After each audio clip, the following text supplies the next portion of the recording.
Happy SummerSlam weekend, everyone. What's going on? Happy Friday. SmackDown is going on the air in less than 2 hours, but we are here to predict tomorrow's WWE SummerSlam 2022 card.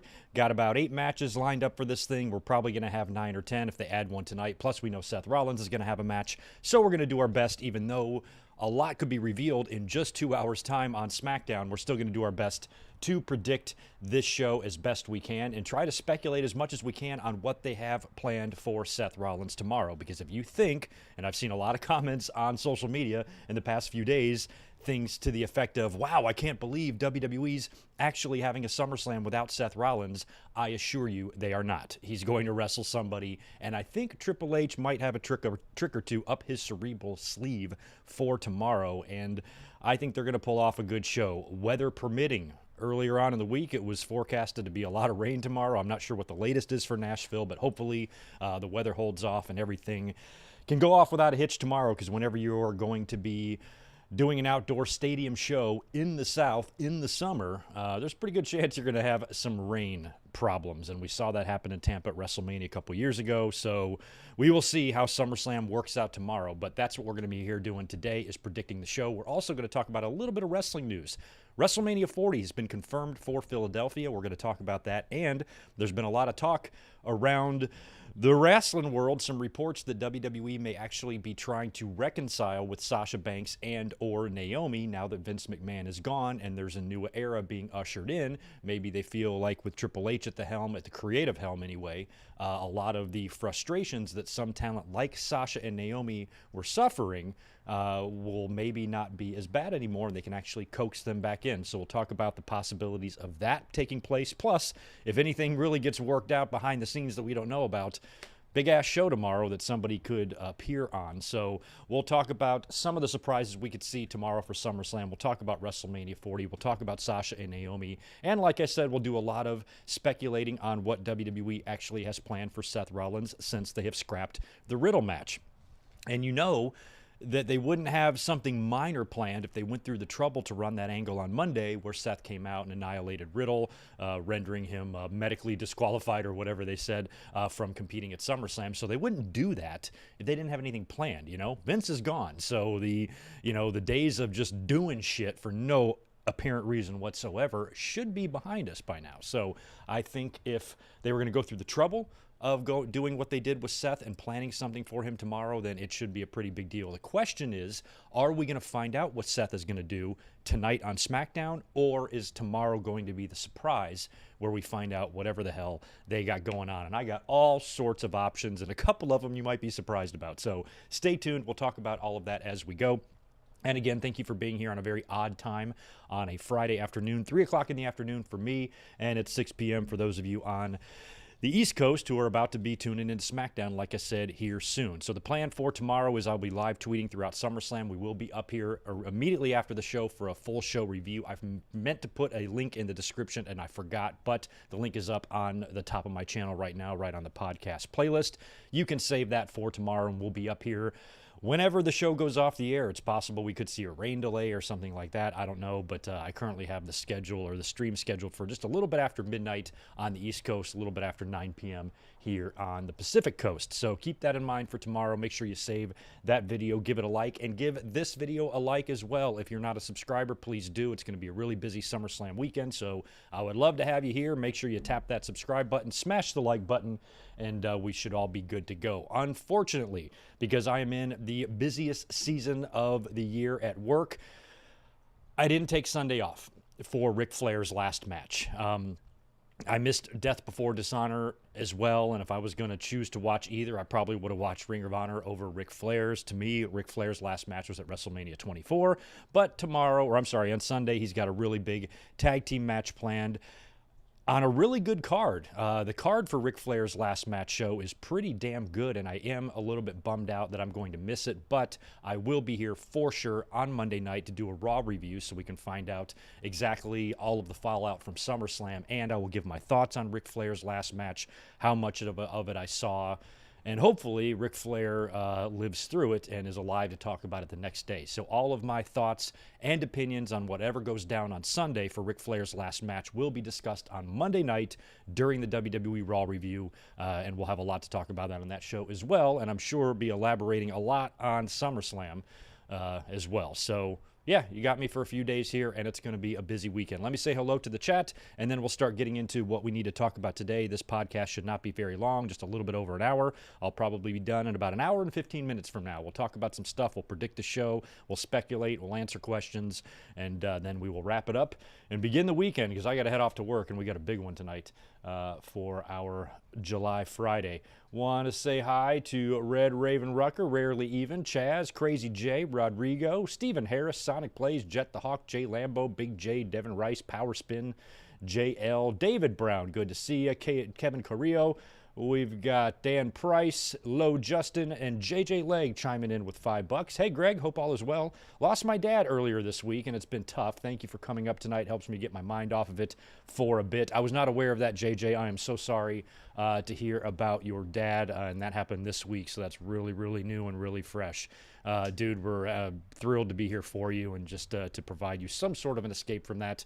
I've lost a father myself. I know what that's like, and it's awful. So a heart goes out to you, my friend. Glad you're here. Spend time with us tomorrow night as well as we discuss SummerSlam. Hopefully it will be a really good show, and we'll do our best to pick you up as best we can, JJ. Condolences to you and your entire family. Ben, good to see you as well. Colin Sturchio's in the house. Roderick is here. Barry MK, thank you for dropping that review link in there for me. Appreciate that, Barry. Arthur Jones is here. We've got, I guess that's about it for now. That's it for the pleasantries. We got to get going on some of our news, notes, and SummerSlam predictions. One more time, if you don't mind, thumbs up button, smash it, and I would greatly appreciate it. Let's start off with some wrestling news before we get into SummerSlam. And the big news that came out and was announced, I believe, yesterday or the day before. I actually forgot now. But it has been confirmed that WWE has nailed down a location for WrestleMania 40 coming up in 2024. And it's not a city that was on my radar at all. Philadelphia gets WrestleMania 40. Event will take place at Lincoln Financial Field, which is the home of the Philadelphia Eagles. And this goes against everything that I've been preaching for probably 10 years on this podcast. I have been proven wrong. And I have been maintaining for the longest time that when it comes to WrestleManias, you either have to be in a warm weather city or you have to have a roof on your stadium. And I said the only exception to that is probably going to be New York, who has MetLife that the Jets and Giants share. Why a city as large as New York decided to build a stadium that big without a roof so you can just run events year round, I have no idea. But I thought that since New York is such a major market, that's one stadium that WWE would probably make an exception for in terms of risking, number one, the cold weather, the how ugly early spring it can be, and potentially disastrous consequences with really, really cold weather or potentially rain or both if you go to a New York, a Chicago, or a Philadelphia, or a Boston, or somewhere like that. WrestleMania doesn't go indoors anymore in small basketball arenas. They go to the football stadiums. So all of those cities don't have roofs. So I always assumed that Philly and Chicago were just SOL. New York was going to get a Mania, but those two cities would not. And so the fact that WrestleMania 40, I believe it's April 7th. I did not write down the date. I think that's what it is. So it's not really at a different time of year. It's still in the beginning of April. And they're going to Philadelphia, 65,000 seat stadium, I believe, for this, maybe a little bit more.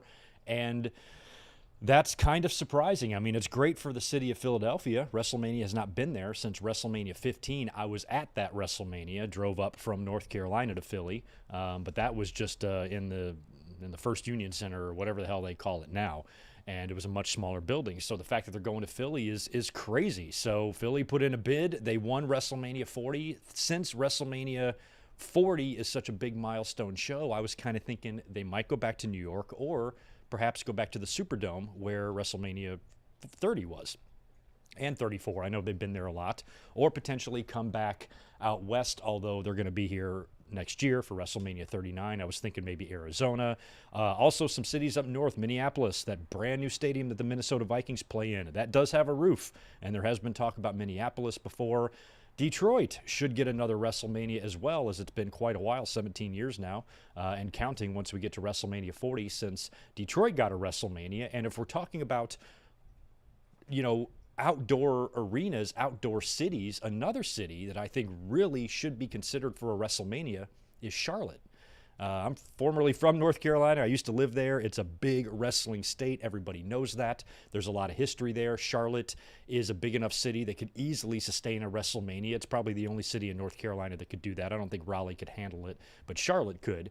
And it would be a great spot. And I think the weather would cooperate to where it's not too far north where you're going to be ice cold. The stars could align where you could have a picture perfect day in Charlotte, North Carolina in early April if you did a WrestleMania there. So the good news about WrestleMania 40 going to Philly is that it really opens up the door, in my mind, to a lot of cities now, because it's really been limited. Like I said, WrestleMania, as long as it's going to be in a giant football stadium where they want to pack in 60,000 plus people, and that's what they're looking to do, I always thought they had two options: warm weather or a ceiling, and that was it. So going to Philly is going to be cold, I think. I mean, Philly's no further south than New York, not much anyway, not enough to make a difference. It's still going to be pretty chilly, so they're going to have the heated ring posts and probably the heated ring and all that shit. But I don't know. I'm glad that it gives everybody a chance to get a WrestleMania, but I'm a big freak about weather. I've been complaining about weather before we even had the WrestleMania shitstorm, thunderstorm a couple of years ago that blew through Tampa. It's always been a concern of mine. And if I'm a wrestling promoter putting on a big show and I've got a big industry-changing night that I've got written out and planned and I'm excited to unveil to the world, and then it fucking rains on me, but WWE doesn't think that way. They just fucking YOLO it and they go for it and just hope that the weather works out. So Philly's getting WrestleMania 40. That's an interesting location. One name immediately on my radar for WrestleMania 40 in terms of the Hall of Fame: Paul Heyman. Paul Heyman going into the Hall of Fame in Philadelphia at WrestleMania 40, I think would be absolutely perfect. So I'm hoping they do not do something silly and induct him this year. Hold that shit off, do it at WrestleMania 40. And you could probably stick in a few ECW's guys in there who haven't gone in yet. You guys are going to have to help me out with some names. I know RVD's already in there.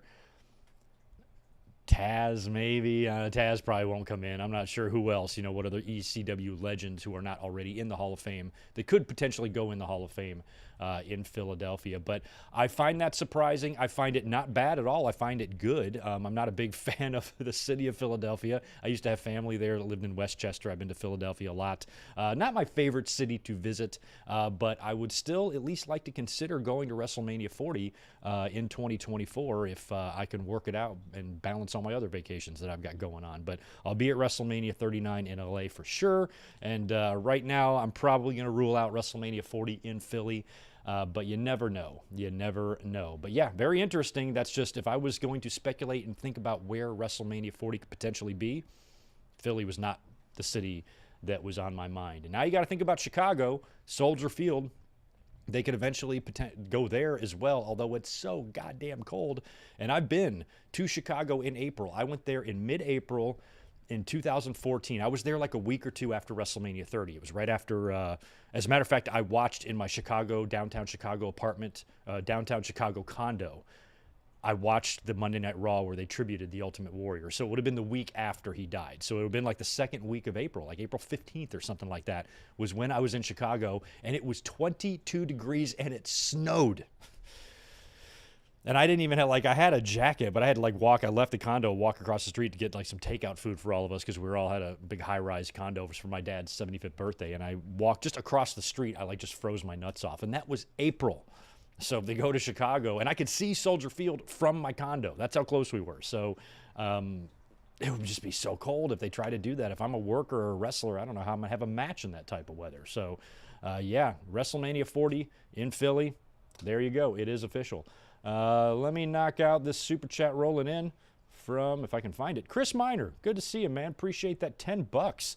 Derrick Henry from my Titans is going to be there tomorrow. Any possibility of him getting involved with the tag title match since he is a Nashville favorite, or the Corbin match due to NFL alum? Yeah, I think so. Derrick Henry, I remember him.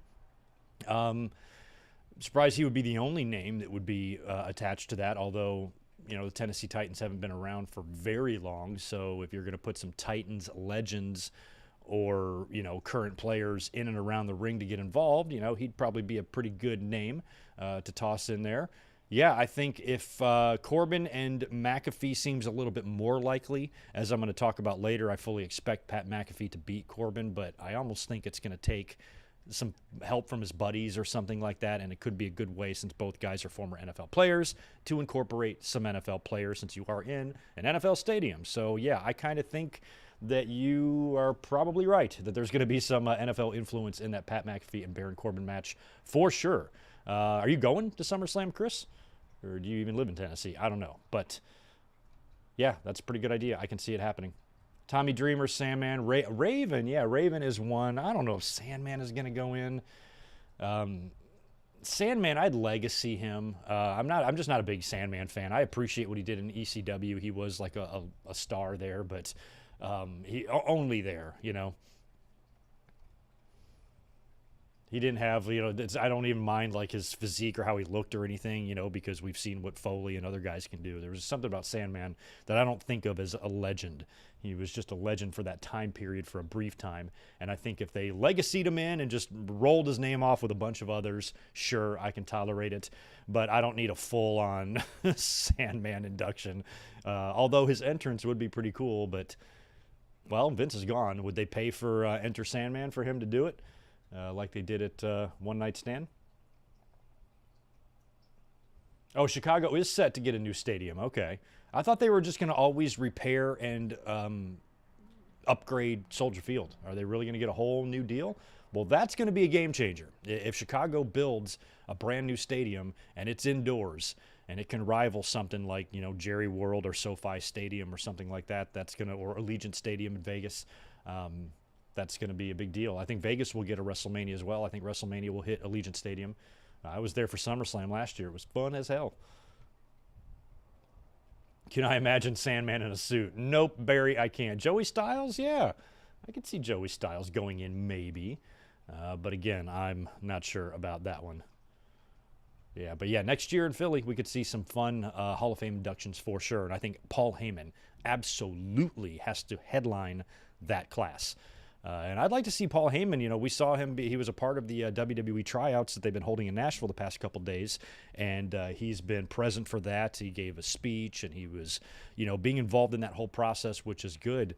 And now, that Triple H is kind of in charge, likely getting input from lots of people. I just really hope that Paul Heyman can actually have some creative influence in WWE without the obstacle of Vince McMahon and his inner circle, because Paul Heyman was put in charge of one of the shows, but if Vince is in charge, then nobody's really in charge, So Heyman could have much louder of a voice now. And when it comes to people in the wrestling world nobody can touch Paul Heyman's level of experience. The picture that still blows my mind to this day is the very famous picture of a super young Paul Heyman standing with classy Freddie Blassie, the Grand Wizard, and I believe maybe Lou Albano, the three big managers at the time in WWE. And that picture of him just sitting in between those three icons is fucking iconic, especially when you see what Paul Heyman himself went on to become and how long he's been just involved in wrestling and, taking photographs from the time that he was a teenager and all of the people he's met in the business. He's met everybody, including Vince McMahon's father. He has so much history in wrestling. There's nobody that can really touch him that's currently still around and is active to the degree that he is. Flair maybe and Tully and, who else? Arn, perhaps, but, nobody has what Paul Heyman has and what Paul Heyman brings. The only other person I can really think of that has that level of experience in wrestling would be maybe a Jim Ross or maybe even a Jim Cornette, and we all know how Jim Cornette feels about everything, don't we? So Heyman is he is a very valuable person and one of the last members left that can actually sit around and have a conversation with people about his dealings or meetings with Vince Sr. or Bruno Sammartino or Freddie Blassie or some of these names from the very, very distant past. Paul Heyman's one of the only guys left, in wrestling that can offer that type of wisdom. So I think he's somebody that WWE shan't never let go. Let's just put it that way. Let's move on to the other kind of piece of news floating around this week, and that's involving Sasha Banks and Naomi. Now, Sasha Banks and Naomi, at least Sasha Banks, most people are of the belief that she has been quietly released. A lot of people, a lot of credible sources in wrestling have reported this. WWE has not made this official announcement. That could be for a couple of reasons. One reason that I mentioned is that WWE is really pissed at Sasha Banks and Naomi for being unprofessional and letting down the WWE universe. I had mentioned that if WWE does announce publicly on their website, on Twitter, wherever, that Sasha Banks has been released, that's going to give Sasha Banks an unbelievable amount of publicity. She's going to trend for 5 fucking straight days above everything else, above, the war and the president and all that. It's going to be Sasha. Where's she going to go? What's she going to do? How awesome is this? How terrible is this? Everybody's going to have opinions. It's going to create a ton of buzz for Sasha and get her a shitload of publicity. And I think maybe WWE just doesn't want to give her the satisfaction of that if they truly are pissed off at her, because they've removed her from the intros and they've edited her and Naomi out of various projects and whatnot. So I've maintained all along that I don't blame Sasha or Naomi one bit for walking out. I agree 100% with what CM Punk said at the Comic-Con, which here is incidentally here in San Diego, which I've never gone to in my 12 years living here. And Punk says they got bigger balls than anybody in that locker room. And he's right, because they had the guts to stand up and say, no, we're not going to do this and we're going to quit. And they did. And for somebody to finally stand up to a lot of the creative nonsense that goes on in backstage in WWE is a nice breath of fresh air, I'm sure, for a lot of us that know that there's some talent that just refuses to do stupid shit. So I don't blame them for walking out, but at the same token, they walked out. So if WWE wants to be pissed at them, they have every right to be, because in WWE's mind, they don't think they did anything wrong. So obviously, both sides are going to be mad at each other, and I'm actually kind of fine with both sides being mad at each other. I get it. I understand why Sasha Banks and Naomi are pissed, and I also understand why WWE is pissed. So I just hope everybody goes where they want to go, and Sasha and Naomi remain happy, and whatever they do in their lives is their decision, and it's because they want to do it. So I've just been waiting, to see what was going to happen. I would love to see Mercedes pop up in AEW. I think that would be tremendous, what she would do for that roster, adding her to, Britt Baker and the Thunder Roses and so many other women there, but the women's division is lacking in AEW a lot of booking. It's got the talent now. First, the talent was lacking. They've really added a lot of talent to where the women's roster in AEW is respectable. The booking isn't so good, however. So if Sasha were to come in there, I would hope that she could really, really be a game changer there. And that's been really fun to think about and speculate on. But now that Vince McMahon is gone, the other reason why WWE may not have publicly announced Sasha Banks' release is because, number one, they're pissed at her, and like I said, don't want to give her the satisfaction of the publicity, but also WWE is probably internally known, most likely, what was going to happen with Vince McMahon. So this is all coinciding with Sasha Banks and Naomi walking out. So maybe in WWE's mind, let's not publicly release them because Vince is on his way out.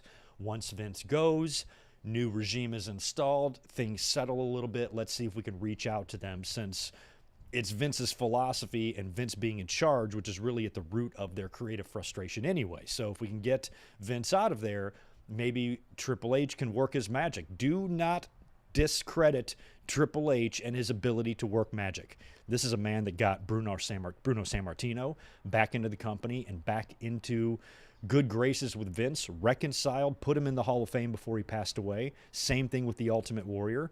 Triple H has been used, especially, a few years back, he was used to really bridge the gap between a lot of bad feelings and disgruntled employees. And now he's the head of creative. So if he reaches out to Sasha Banks, who I'm sure Sasha has a much better relationship with Triple H than she would Vince McMahon or a lot of the creative writers there. If Triple H reaches out to her and, says something like, what if I personally guarantee you that I'm going to make sure, that you are not disrespected and you're treated fairly, and whatever he has to say, whatever it is that Sasha or Naomi is looking for, Triple H works his magic and gets them back. I would not rule that out. I've seen a lot of people say, oh, Sasha will never go back. I'm like, well, you got a short memory then, because if Triple H can get Bruno and the Warrior to come back to WWE, guess what? He can get anybody to come to the WWE, because you need to look at those situations, especially the Bruno situation. and see that there's really no such thing as never in WWE, especially if Triple H is the one, kind of working behind the scenes here. So if Triple H cannot get Sasha and Naomi back, then they never truly had any intention of coming back in my mind, because you would think from their situation and their perspective now, things have changed. We were very frustrated creatively. Not everything is going to change, but maybe the root of a lot of those creative frustrations are going to change now that Vince is gone. A lot of people are of the belief that nothing is going to change when Vince is gone. Well, that's bullshit. I still truly believe that WWE will be WWE. I still truly believe we're going to see a lot of things on the program that we don't love. Fully expect that, because at the end of the day, they are still WWE and they still have a very WWE way of doing things. But you can't say that Vince being gone and Triple H being there in replace of him is going to make things worse. You are definitely going to see some improvements. Definitely. And you're not going to see a lot of the crazy, psychotic, maniacal whims of an old man where he just flies off the rails or gets mad or gets fixated on something or wants to do something or insists on doing something that he's done a bunch of times before but he doesn't remember doing it. All of these stories that we're starting to hear come out now that Vince McMahon is gone and people are actually a little bit brave enough to speak up about what a fucking madman he was, you should at least consider the possibility of Sasha and Naomi coming back, especially Naomi. Her husband is there.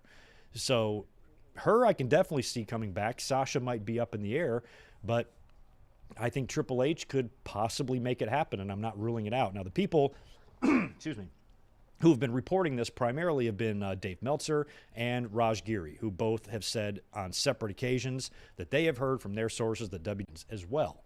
So who knows if they'll come back, and if they do, how they will be brought back, if Sasha and Naomi want to continue the team, or if their focus is more singles related, who knows, but I guess time will tell. Sasha will either come back to WWE or she won't.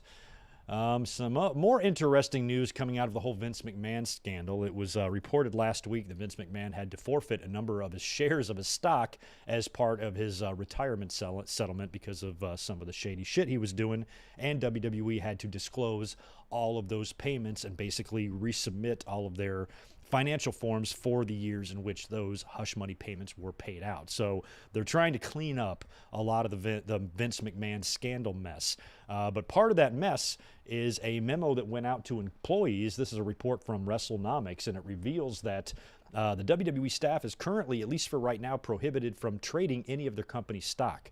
And there was a portion of this memo that was sent out to employees that was released here. James Langham, he was a senior vice president and assistant general counsel, sent out this report. Please be, and I quote, "Please be advised that in light of recent developments, the company's trading window has closed effective immediately for all employees. Until further notice, you are prohibited from any purchases or sales of company securities. You are also instructed to not speak with others about this note," that we are somehow reading right now. So, yeah, until that blows over, none of the employees can really do anything with any of their stock either.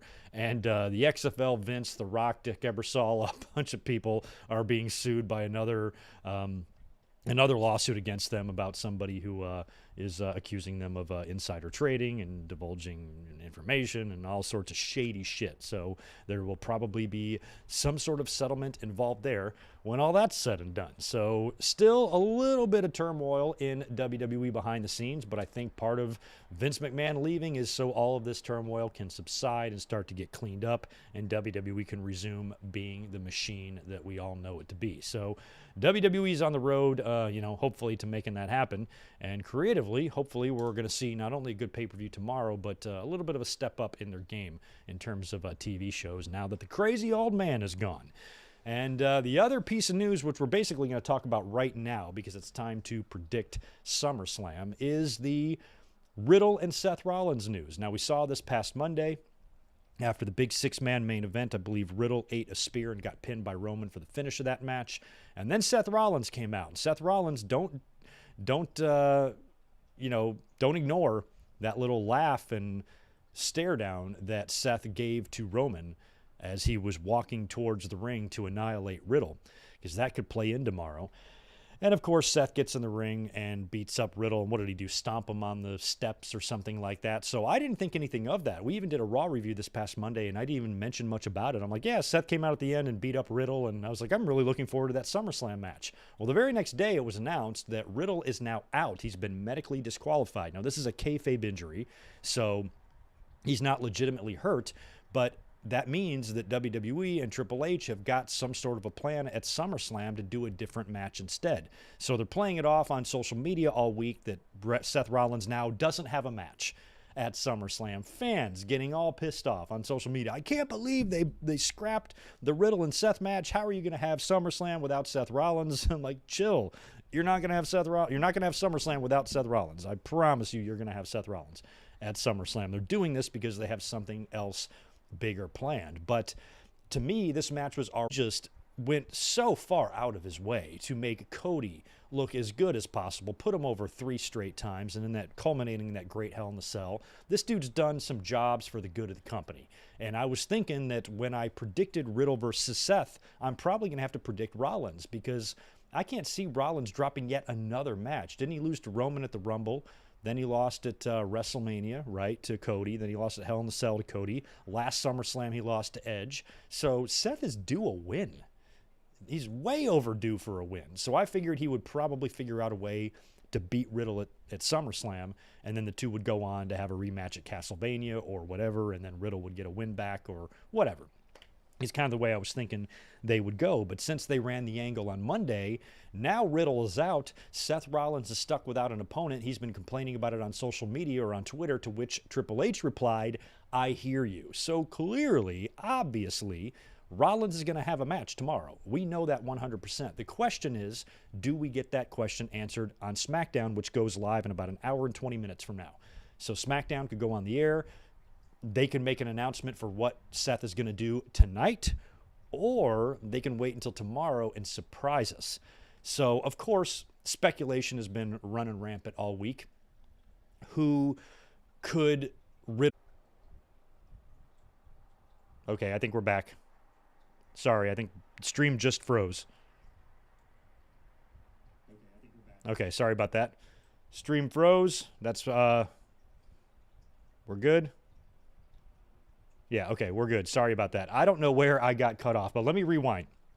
When I noticed that the stream froze, I was answering Power Spin's question about who could replace Riddle in the match against Seth Rollins. And if you put somebody in there like AJ Styles and you take AJ and you put him into a match and replace a guy with AJ who currently has an ongoing storyline issue with Seth Rollins. Rollins and Riddle have an angle. They have a storyline. They have a program going on right now. So why would you just remove Riddle to put AJ in there?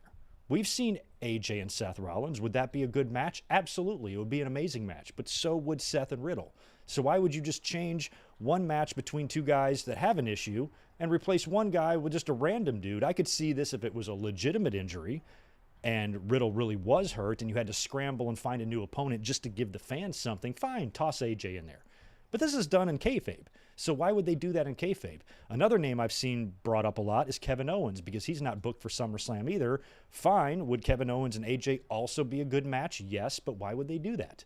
Kevin Owens has got his shit with Ezekiel right now. Why would he come in and replace Riddle for Rollins just for the heck of it? Like I said, if this was a legit injury, then I could see just throwing anybody in there. But this is something they had planned out since last Monday. They wouldn't have ran the angle at the end of Monday Night Raw if they weren't going to announce Riddle being medically disqualified. So they knew what they were doing all the way back on last Monday. So why would WWE, why would Triple H make the decision and say, let's scrap Rollins and Riddle and give the fans Rollins and Owens instead? Or give the fans Rollins and AJ instead? Why would they do that? Makes no sense. So I'm ruling out Kevin Owens and AJ Styles. I don't see any reason for either one of them to be the replacement for Riddle, because it just doesn't make any sense.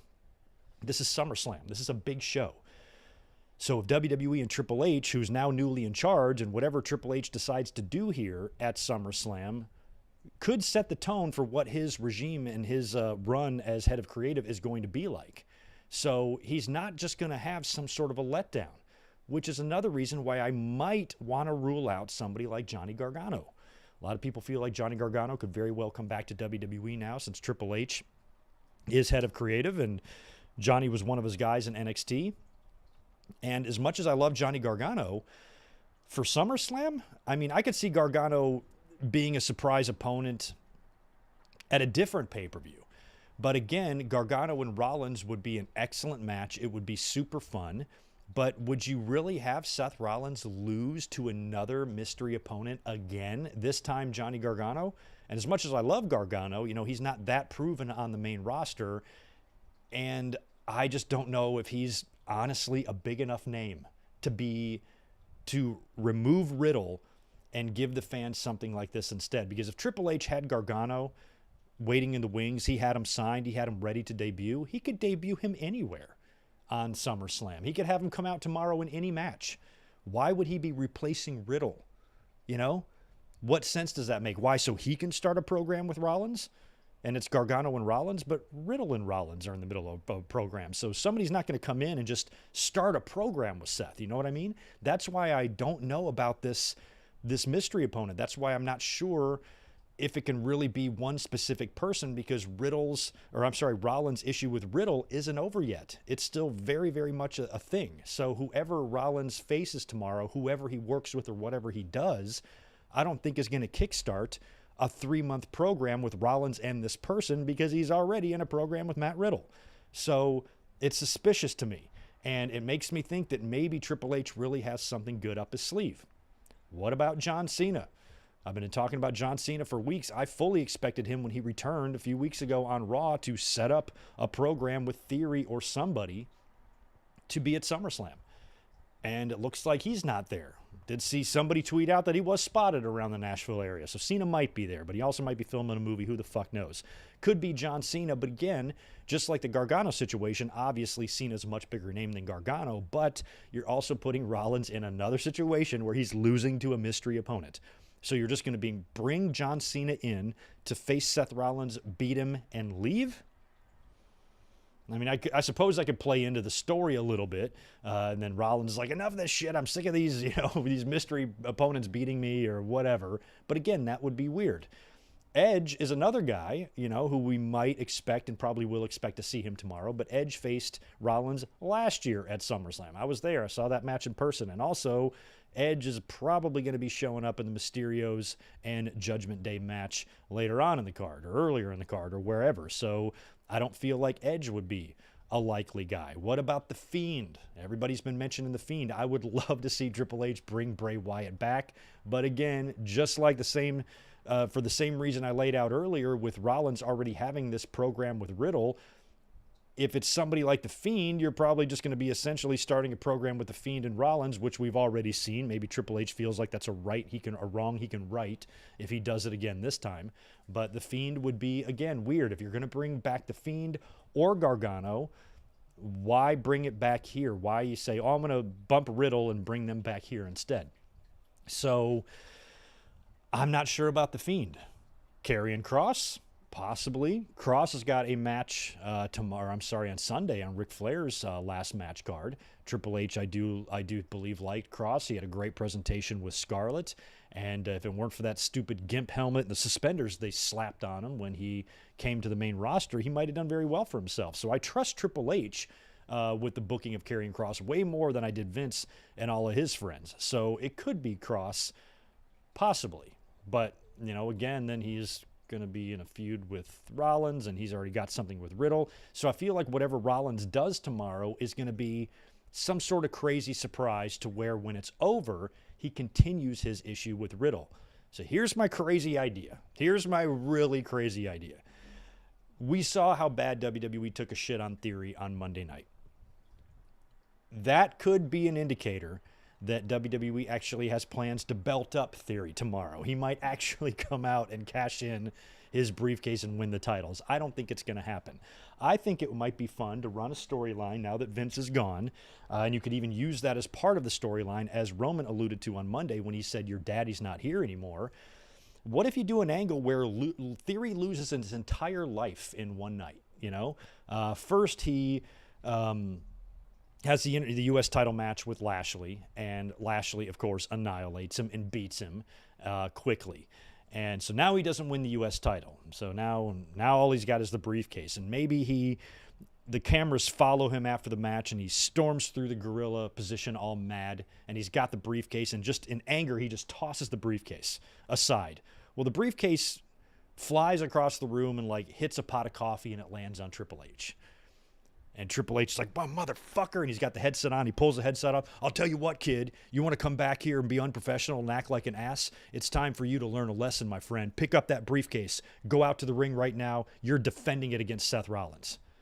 And sends Theory out there to defend against Seth Rollins. Seth stomps him, wins the briefcase, and remember that little look Seth gave to Roman as they were crossing paths in the aisleway on Monday? And then maybe Seth comes out, and that one pitch that I had all those weeks ago, before Money in the Bank even happened, I said if Seth Rollins wins the briefcase, he can cash in the last man standing match after a super spot between Brock and Roman, superplex off the top rope through 9 tables, and barbed wire C4 explosive. They're not moving. Rollins' music hits. He comes out with a briefcase, hands it to the referee, says, "Add me to the match. It's now a 3-way last man standing match." And he just stands there, dancing and laughing as the referee counts 1, 2, all the way to 10, and Seth is awarded both titles without having to do a goddamn thing. And you also tie in the storyline that Theory lost his entire universe in 1 week. Got crushed, humiliated, and annihilated on Raw, then got beat by Bobby Lashley and lost his briefcase at SummerSlam. The minute his support system of Vince McMahon left, everything crumbled for Theory. And it could be a reset button for him. Maybe could even push him as a babyface after that. How he hit rock bottom, lost everything in one night, and do a big full circle moment where maybe he gets a big win at next year's SummerSlam. Something like that. But what my point is, why would they go through all of this with Seth Rollins if they didn't have something big planned?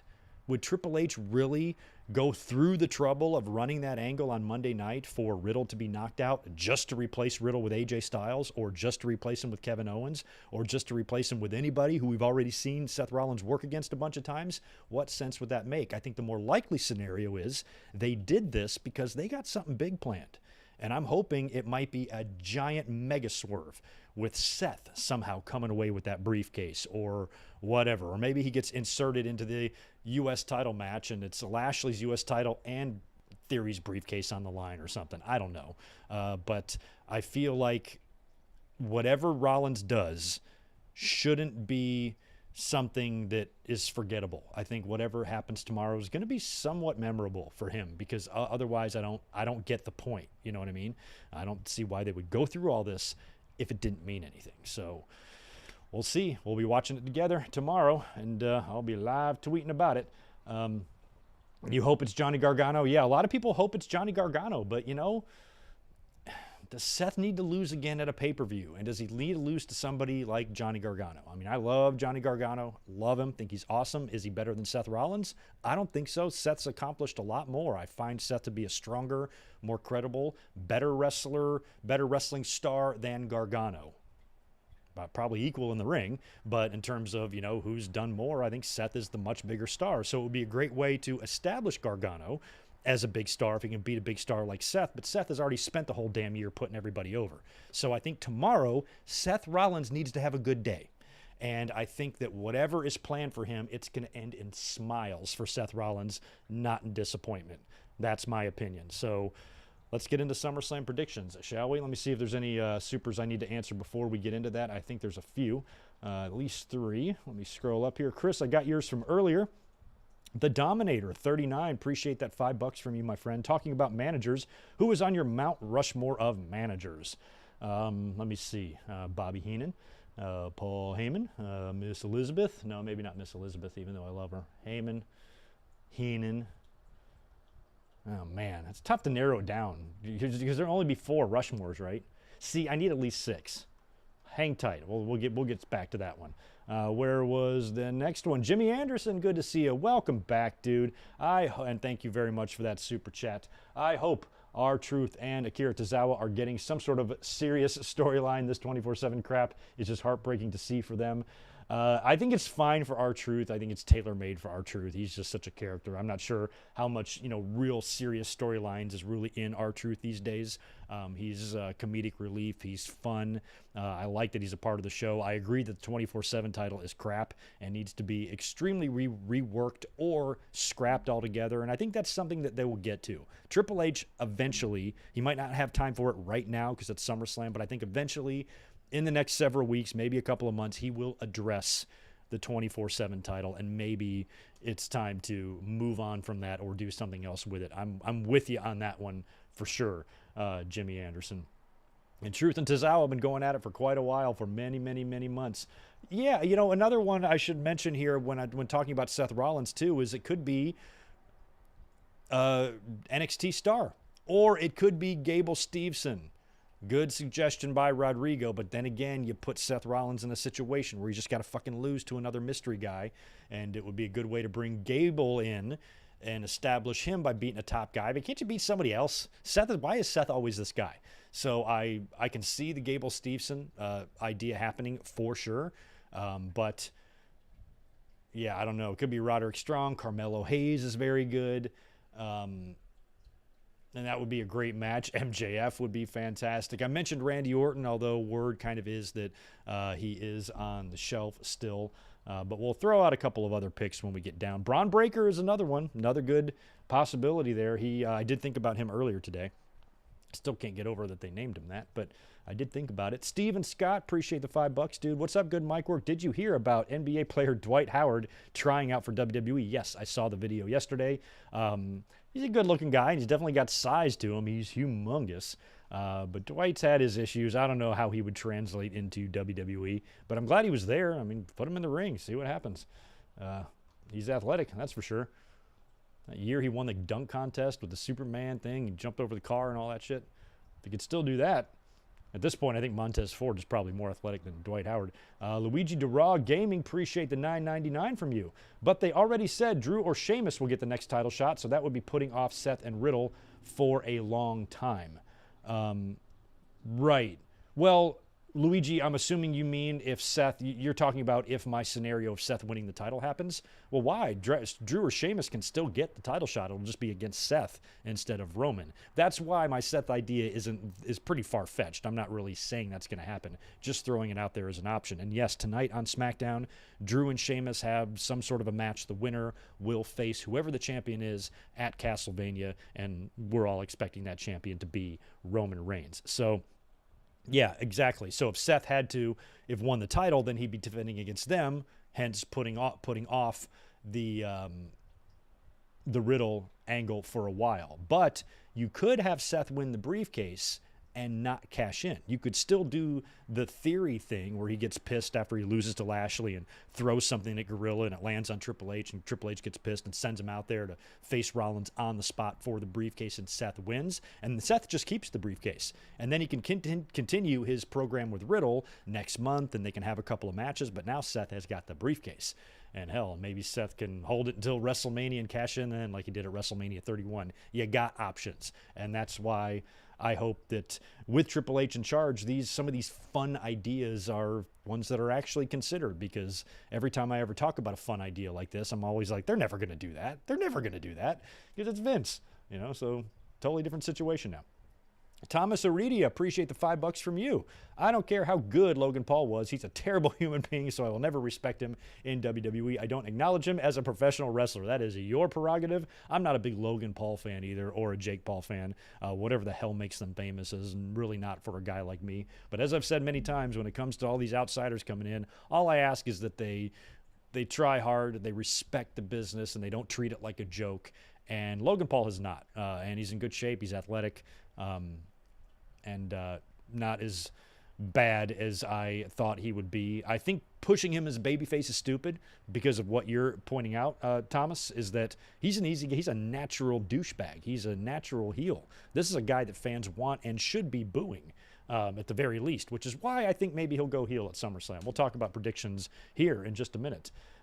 Thumbs up button would be appreciated if you guys don't mind. Those of you who are here in the chat, hit the thumbs up, and also make sure you subscribe and make sure you're here with us tomorrow night after SummerSlam for a review. Victor Colon, Appreciate $5 from you as well. I don't think it would be Gargano versus Rollins at SummerSlam since Gargano was on Impact, but what about Bray? Gargano's appearance on Impact was just a one-time deal thing. There's no contract there. His appearance on Impact would not prevent him from being at the show tomorrow, but I'm still with you. I don't think it's Gargano. Gargano just doesn't feel right to me. Because, like I said, if you're going to bring Gargano in, bring him in anywhere. I don't know why it has to be against Seth and why Riddle has to be bumped out of SummerSlam in favor of Gargano. You'd probably want both of those guys on the show. So in order to bump someone like Riddle, that means whatever they're doing instead has to be better. And would Rollins and Gargano be better? Would Rollins and AJ be better? Would Rollins and Owens be better? I say no to all of those. So that's why you got to just think hard on these ones. You know what I'm saying?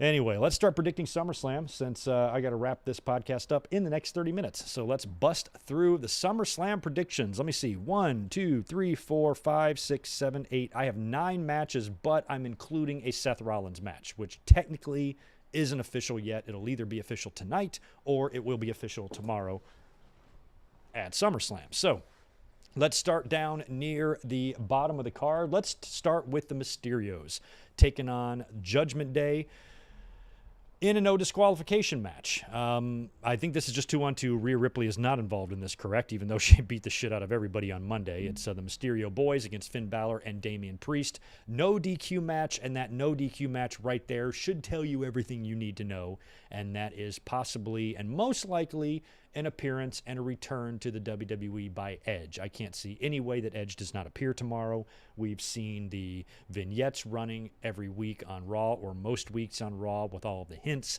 all of the teases. It's definitely Edge. And I had mentioned it would be really fun if WWE attempted a swerve here too, because the two names we saw associated with the vignettes when they first popped up on TV were Edge and The Fiend. There was a couple of elements about those vignettes that reminded us of The Fiend, even though it's clearly Edge with all of the references to Latino Heat and Kurt Angle and John Cena and everybody else that Edge has feuded with throughout his life. But I said, wouldn't it be cool if it was both of them? You know, what if Edge came back at SummerSlam, and Judgment Day is standing there and they're ready to take him on, and then Edge is like, oh, you think I came alone? And then the Fiend's music hits and he shows up, and now Edge and the Fiend have formed some sort of weird alliance. I mean, that would be fun as shit, because you wouldn't know what it means, you wouldn't know where it's going, you wouldn't know what the story is of how these guys even got together in the first place. There would be so much story to tell on TV if you did something like that. I think it would be a lot of fun. So I think that it feels pretty obvious that Ray will show up here, but like I said, do we get a swerve? Do we get a fun swerve like The Fiend showing up with Edge? Do we get a swerve like Edge sticking with the Judgment Day? Like he never left the whole time. It was all just a ruse, an elaborate plan to trick somebody.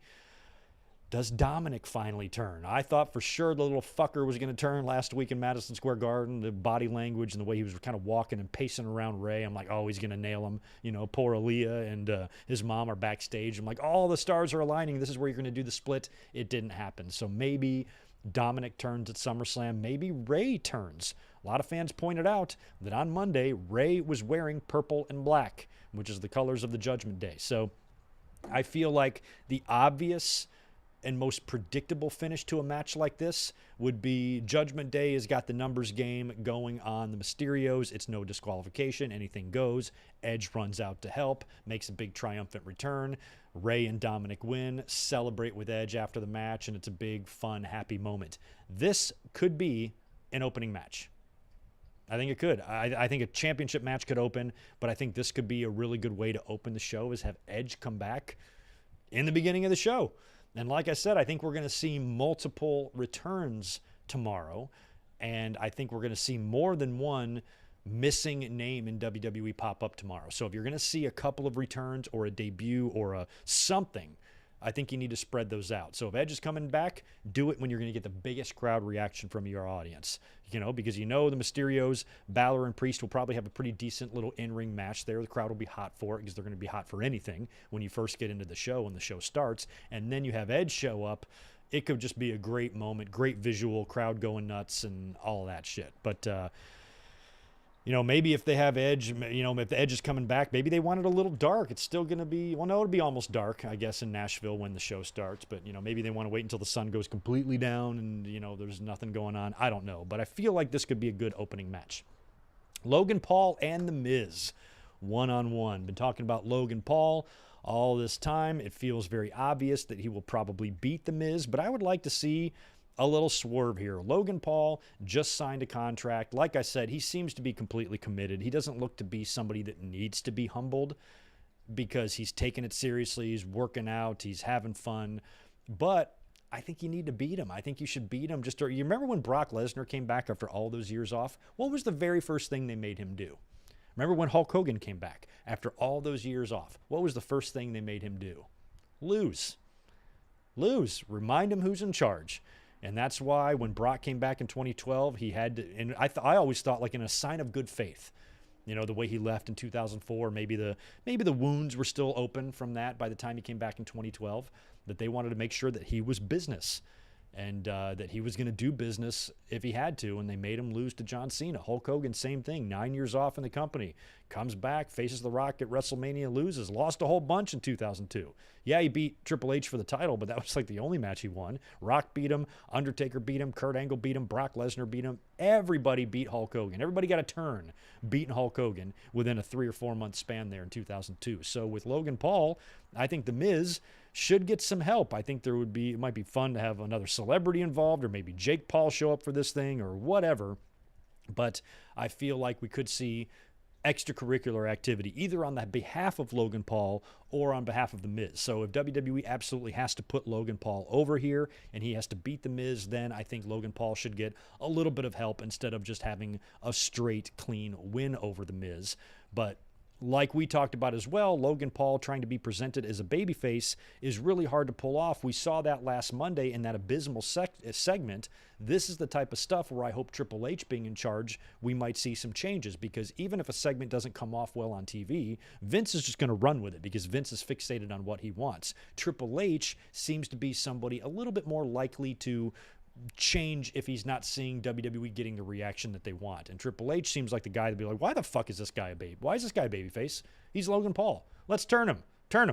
Write me a situation where you turn him. That type of thing. It makes more sense that way. So I think we could see either The Miz beat Logan Paul, or we could see some sort of a swerve where they have a really good match and then Logan Paul and The Miz come together and like reconcile and hug after the match and do become this tag team that actually targets the tag team championships.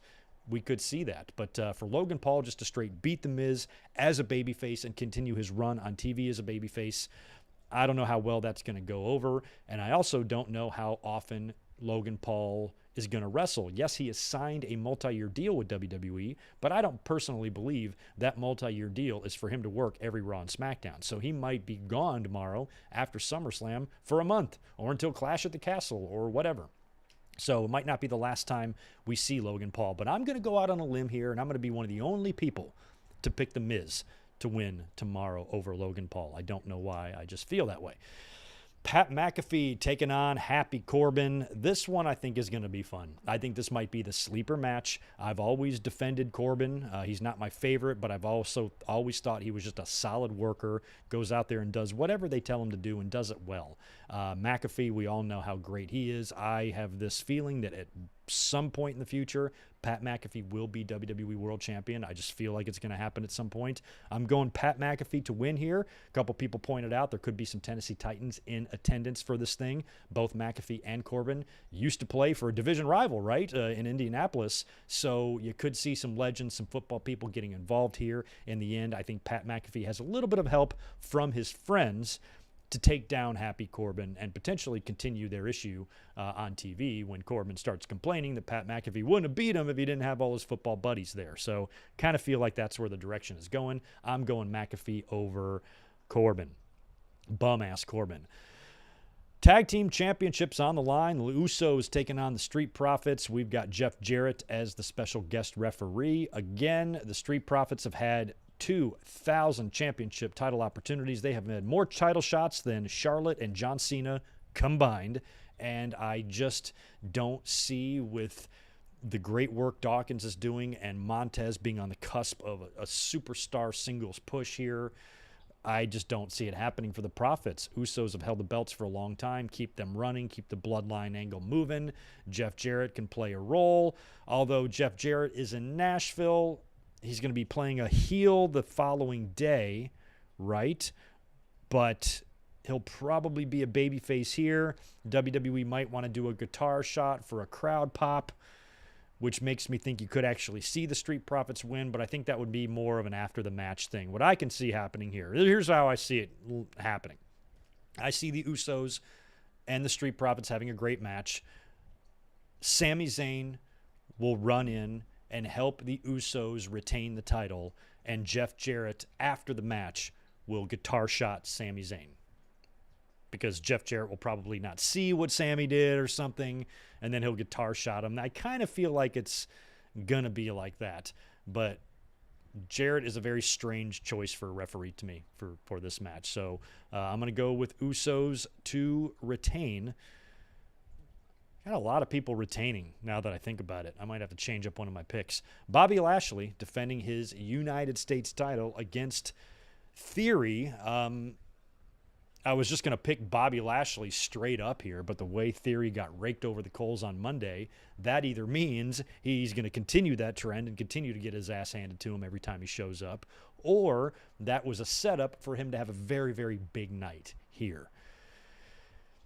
This motherfucker could walk out with 3 titles if he wanted to.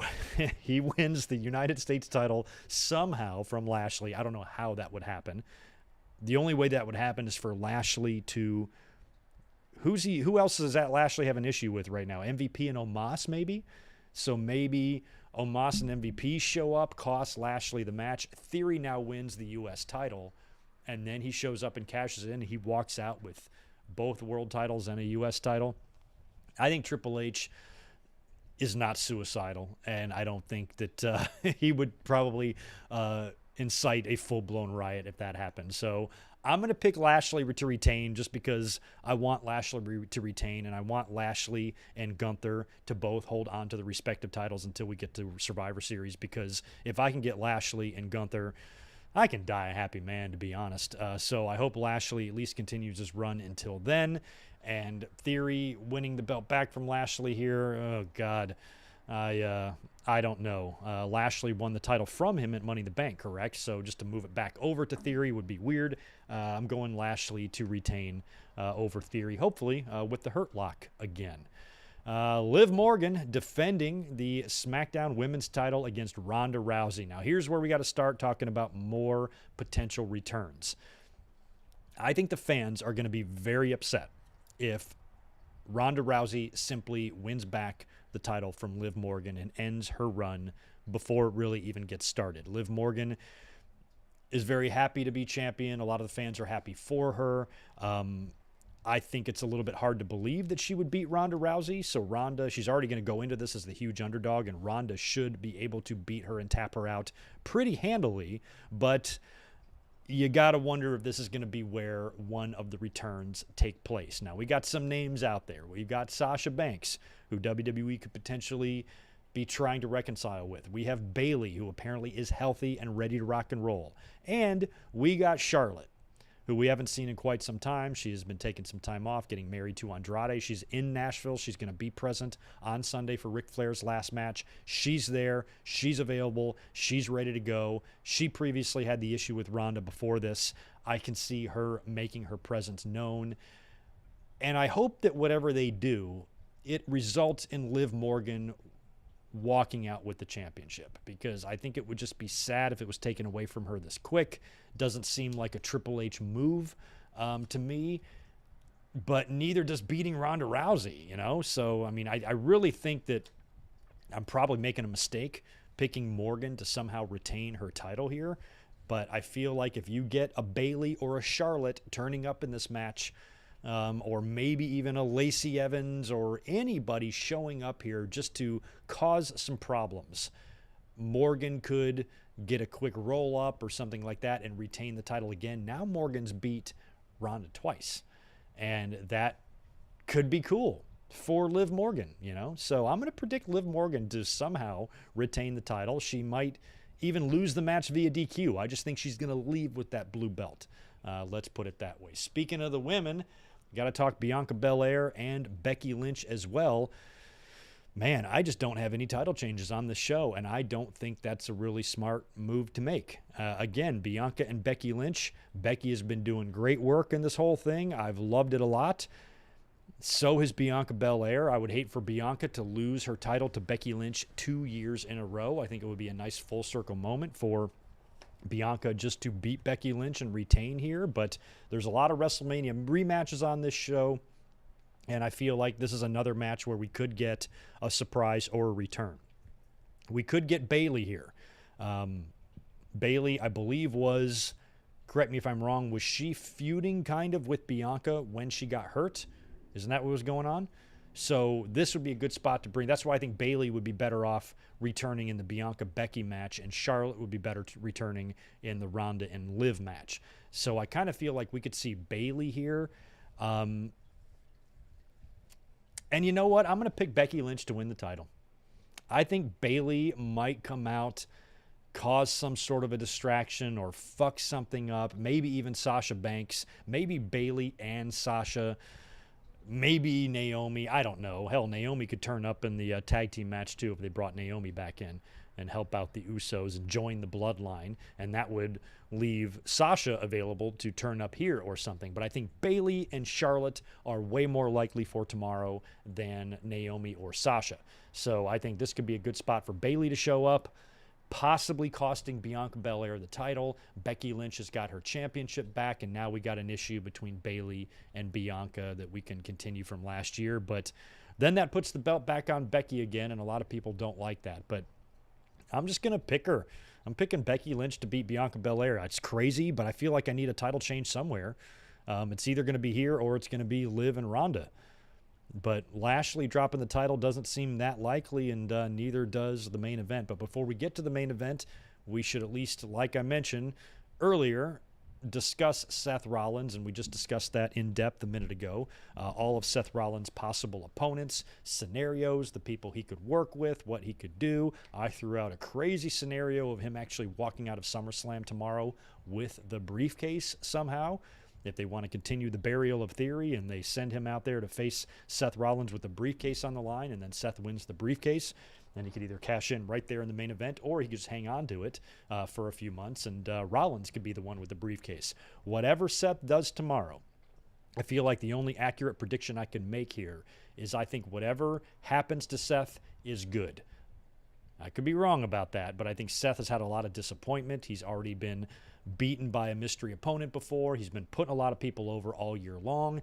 Just to have him have more bad luck doesn't really bode well for the type of character that he is. He's very obnoxious and loud and laughing. For him to keep losing here, that would almost, bring up, frustration in him, and maybe he could take a more darker turn. I like Seth as this just really wacky, obnoxiously laughing human. He's really funny. So I want whatever happens to Seth tomorrow to be a good thing. So Seth, I believe, will either win whatever match they put him in, or maybe even something bigger, like walking out of there with a briefcase, or maybe even with a championship. One name we did not mention at all, of all those names, was a Gunther, if they wanted to make an Intercontinental title match. But again, like the reasonings behind putting Gargano, AJ Styles, or Owens in place of Riddle, why would you do that? Why would you replace just one good match with another good match? Whatever they are replacing Riddle and Rollins with tomorrow has to be better. Otherwise, there's no point in doing it. They're not going to do it if it's worse, because Riddle and Rollins was already set to be a really good match. We knew that. So whatever they do has to be a better scenario than that. That's why I think Triple H has got a trick up his sleeve. They would not have gone through all that trouble on Monday to just give us a pile of shit. I don't believe. So tomorrow, I think Seth Rollins is going to have a very, very good day. And that leaves us with the main event, Roman Reigns defending the WWE and Universal title against Brock Lesnar in a last man standing match. Of course, lots of variables here. If it's going to be Theory still holding the briefcase, he is a threat. You've got Sami Zayn also is a threat, who's part of the bloodline, who I absolutely believe will be making his presence known tomorrow, either in the tag team match or in the main event. I also think another name we could see pop up on SummerSlam is Solo Sikoa from NXT, the cousin or whatever the fuck, the bloodline member that's there. Is he the brother of the Usos? He looks just like him. So you bring Solo in maybe in the tag team match to help the Usos beat the Street Profits, and then you have Sami Zayn make his presence known in the Brock Lesnar match. Also, you have Theory that could be out there running around, causing some sort of a distraction. And don't forget, this is a last man standing match. So Brock and Roman now find themselves in a position where neither guy has to get pinned here. Roman, if they wanted to move the belts away from Roman, they could do that now in the last man standing environment if they wanted to book it a certain way. But Roman has just got done taking a pretty good amount of time off. He had a very quiet July, got to spend time with his family. On paper, it looks like WWE has got Drew McIntyre and Roman Reigns set for Castlevania in September. So all signs are pointing to Roman Reigns retaining the title tomorrow night. But how does he do it? Does he do it completely clean? Is Brock Lesnar just coming back to clean job to Roman again and then just leave again? Because he was pretty pissed when he stormed out of SmackDown last week, so it's going to be hard to think that WWE is going to put the belt on him now if he can be that unpredictable. So Roman will probably hang on to the titles, but how will he do it? Does he do it with help? Does he do it with a debuting bloodline member? Does he do it with help from Sami Zayn? Does he do it with help from Theory? Does he do it with help from a returning star? They could come out and maybe start some shit with Brock Lesnar. At some point, Brock Lesnar's got to wrestle somebody else. So, maybe this is a good place to plant those seeds. Especially if you knock Brock Lesnar out, somebody helps Roman do that, and then when Brock leaves, takes some time off, comes back months later to seek revenge on this person. I feel like it could be something like that. So at the end of the day, Roman Reigns, I believe, will beat Brock Lesnar in the last man standing match and continue his run 700 days and now 2 years nearly as WWE champion, or Universal champion anyway, and has had that undefeated run for so long now. It is insane. So just to recap, we've got the Mysterios over the Judgment Day. I've got The Miz beating Logan Paul. Becky Lynch to regain that Raw Women's title. I'm iffy about that, but I don't have any other title changes on this card, so I had to predict at least one. McAfee over Happy Corbin. The Usos should retain over the Street Profits. Bobby Lashley to retain the U.S. title over Theory. Liv Morgan to somehow escape and retain her SmackDown title over Ronda Rousey. Seth Rollins will have a really good day tomorrow, whether he wrestles somebody or has a segment with somebody. I think it's going to spell happy news for Seth. And, of course, Roman Reigns defeating and retaining the WWE and Universal title against Brock Lesnar in the last man standing match. So there you go. There's my SummerSlam in a nutshell. Let me cruise over here, make sure there's no other super chats I need to answer. There are some, and then we're going to get out of here, and I'll be seeing you guys tomorrow. Ooh, Mega Swerve, Dom and Rhea Ripley run off together. That would be awesome. Spaz Phoenix, what's up, dude? Appreciate that $10. What's up, Greg and chat? My own SummerSlam preview, along with thoughts on Vince, Steph, Triple H, TV14, and more, is available now on YouTube, Rumble Anchor, iTunes, and Spotify. So go check out Spaz. Thanks for the plug, Spaz. Thanks for being here, as always, and for the support. Jimmy Anderson, appreciate more from you. By the way, love SummerSlam on Saturdays. Yeah, to the general public, that's probably much easier for them. A little harder for me, actually, but it's nice when you're staying up really late to know you don't have to get up and go to work the next day, and I think that helps when these big shows are on a Saturday. Agree with you 100%. Victor Colon, appreciate $2 from you. What if they did a double turn with Miz and Logan? Yeah, I kind of mentioned that. Like, I kind of feel like there's a chance when it's over that, oh, you mean, I thought you meant both of them turn. I see double turn, Miz babyface and Logan heel. Yeah, I didn't mention that here, but I think we mentioned that, Victor, on Monday. That is also on my radar, a double turn for Logan Paul and The Miz. It could happen. It definitely could. Might be easier to get that done if Logan had a different opponent. It should be easy to make Logan a heel. Miz a babyface might be a little more difficult to pull off. Oh, I'm sure Seth is selling everything like crazy on Twitter. Brother of the Uso. That's right. Solo's the brother. That's what I thought.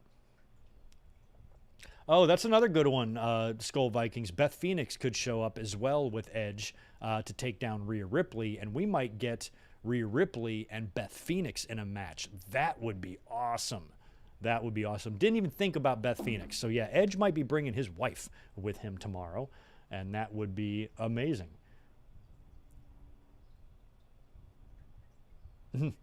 I don't think Triple H would have Belair lose. She's one of his kids. It's not just about that. You don't want to think about it in terms of that.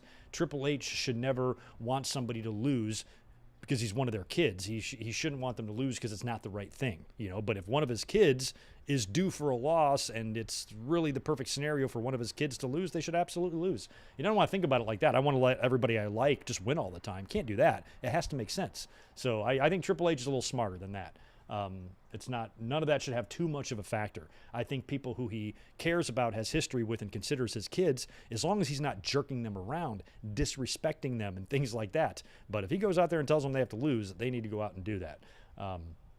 But I do agree that my Becky Lynch prediction could be far-fetched, because up until yesterday, I was all set to pick Bianca Belair, but I don't know how we're going to walk out of the SummerSlam tomorrow with no title changes whatsoever. So I feel like at least one of the women's ones has got to get coughed up. So I went with Bianca losing it because Liv Morgan, I think, would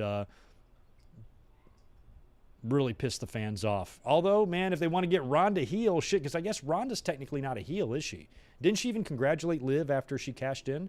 So Ronda could just beat the shit out of Liv Morgan, take the title from her and turn heel and curse out the fans in a promo or whatever, and then Charlotte comes back and they have a stare down or something like that. But all that does is cast Liv Morgan aside, and the fans aren't going to like Rousey winning and then Charlotte coming back and the two of them have a stare down while Liv crawls away down the entrance. You know, that's not something the fans are going to be receptive to in my mind. So tomorrow will be very, very interesting. But anyway, I got to get out of here now. Appreciate you guys being with me here this afternoon. Enjoy SmackDown. I will be eyeballing my phone. So if you are a follower of mine on Twitter, @GoodMicWork, make sure, if you don't mind, send me some updates on SmackDown. And if anything goes down, and if we learn what Seth Rollins is doing tomorrow, and they announce that tonight, let me know, and I will keep an eye on my phone. So thanks again for being here. Have a great rest of your Friday night. Do me a favor, hit the thumbs up button on your way out the door, and join us tomorrow night immediately following SummerSlam for a full show review. The link is right up on my channel right now. You guys enjoy your Friday evening.